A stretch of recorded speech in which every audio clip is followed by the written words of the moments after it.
কুমিল্লা সীমান্তে বিজিবির অভিযানে প্রায় ৬০ লক্ষ টাকার ভারতীয় শাড়ি ও সিগারেট জব্দ।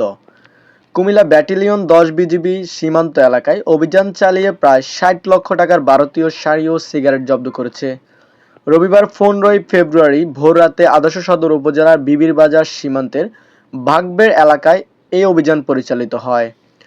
বিজিবি সূত্র জানায়, রাত আনুমানিক ৩টায় বিবির বাজার বিওপি একটি টহল দল গোপন সংবাদের ভিত্তিতে অভিযান চালায়। এই সময় বিজিবির উপস্থিতি টের পেয়ে চোরা কারবারিরা মালামাল ফেলে পালিয়ে যায়।